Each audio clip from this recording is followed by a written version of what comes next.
more about the shooter. Let's go right now to Rod Carter. He's in Fort Pierce. This is where the shooter lived. What can you tell us about this guy, Omar Mateen? Hey, good evening, Keith and Jen. Just a few moments ago, the FBI, Indian River County Sheriff's Office, as well as the Fort Pierce Police Department all held a briefing just down the street. They wanted to just update the media on what was going on, and quite frankly, not a lot going on right at this very moment. They wanted to let us know that all updates would come from the FBI. Now, as you mentioned, Omar Mateen lived right here. He lived in this apartment complex in apartment number 107.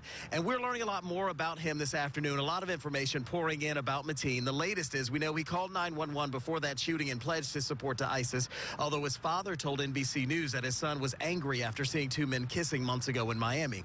People who live in this area, though, are very shocked by this entire situation.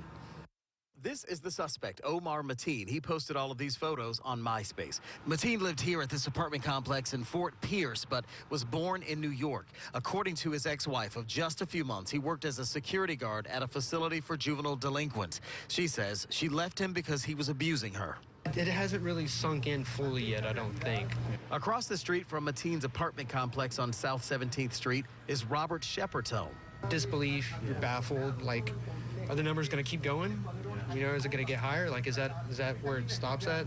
He and his girlfriend still stunned today by what happened. They knew people who had planned to be at Club Pulse last night.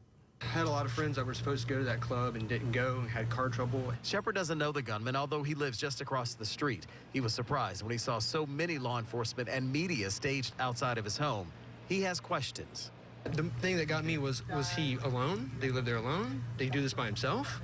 And the biggest question of all, that everyone wants answered, is why. Robert is angry that we may never know because Mateen is dead. That's a shame. That's a shame. I mean, because who do you talk to now? You know, who gets tried for this? Who's to blame for this? Again, the FBI taking the lead in this case, but the Sheriff's Office and the Fort Pierce Police Department are also here. We understand a bomb squad is here. They have not gotten a warrant to go inside of Mateen's apartment just yet. They're still waiting on that. They have been here since the early morning hours. Just a couple more things that we learned about him. We learned that the FBI did investigate Mateen a couple of times in the past, once in 2013, once in 2014. The first case was because of some statements, inflammatory statements that he made to coworkers about possible ties to terrorists. And also, we know that he has worked for a company called G4S. He's been there since 2007. He does have 2 firearm licenses, one for a security officer and a statewide firearm license. Both of those are set to expire in September of next year. Jen? Well, Rod, we appreciate your live reporting. We know you're going to stay on this for 11, and we look forward to hearing more about what they are able to find once they do get that warrant to go into his apartment. So thank you, Rod Carter, reporting live.